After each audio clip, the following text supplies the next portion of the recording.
Le 12 janvier 2010, un tremblement de terre de 7 degrés a secoué Haïti, causant la mort d'environ 230 000 personnes. Ce séisme a été l'un des pires de ces 200 dernières années.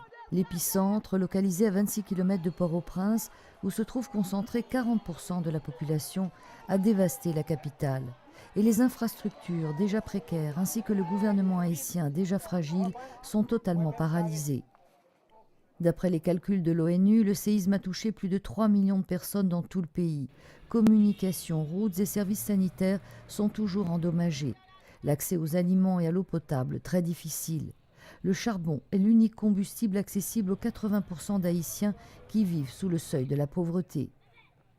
Alors que le chômage frappe officiellement 90% de la population, 1,5 million de personnes vivent encore dans des camps de réfugiés. Et un nombre incalculable d'autres vivent au milieu des ruines de leurs maisons, sans aide humanitaire. Un tableau bien sombre pour tous ces Haïtiens qui luttent chaque jour pour leur survie et pour qui il est difficile de trouver une lueur d'espoir au milieu de ces montagnes d'ordures et de béton qui jonchent le sol des rues.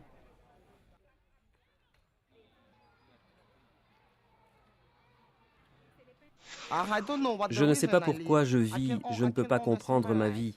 Je ne sais pas pour quelle raison je vis. Pouvons-nous aider juste pour bâtir des maisons, juste pour loger, parce que presque tous les Haïtiens ont perdu leur emploi.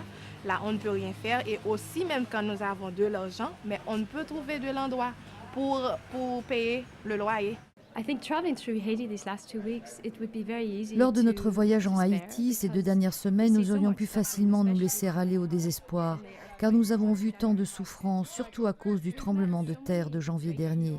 Mais nous avons rencontré beaucoup de personnes de valeur dans l'Église, des prêtres, des religieuses, des laïcs et des évêques, des personnes qui ont une grande foi et ont confiance en Dieu pour trouver une issue à ces souffrances.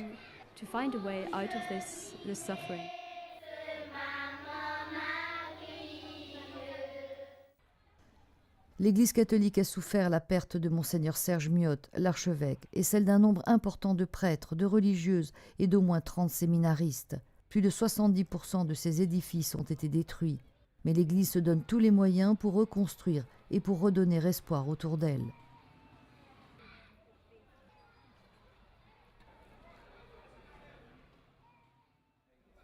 Nous cherchons à faire de notre mieux pour leur donner nourriture, pour leur donner des tentes où ils peuvent se loger, d'autres produits nécessaires.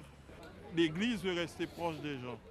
Nous autres, filles de Marie, nous avons été très frappées. Nous ne sommes pas apitoyés sur nous-mêmes, mais nous nous sommes tournés vers nos élèves qui ont besoin de nous et qui sont là. Il y en a qui n'ont pas de parents, il y en a qui vivent encore sous les tentes.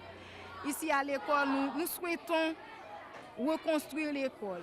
Mais ce n'est pas seulement l'école comme bâtiment, mais aussi les élèves. Avec la situation, le tremblement de terre et maintenant on a le choléra, il est très dur. On ne peut pas subvenir aux besoins. Les besoins sont trop grands et les besoins sont multiples.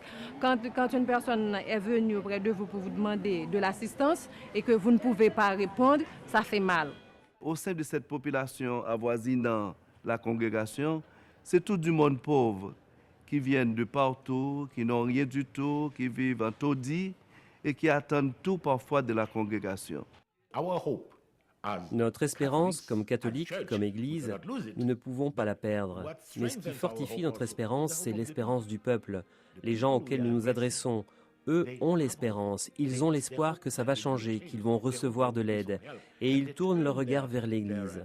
Bien sûr, nous ne pouvons pas remplacer l'État, mais ce qu'il est possible de faire, ils ont confiance que si nous recevons quelque chose pour les aider, ça arrivera jusqu'à eux.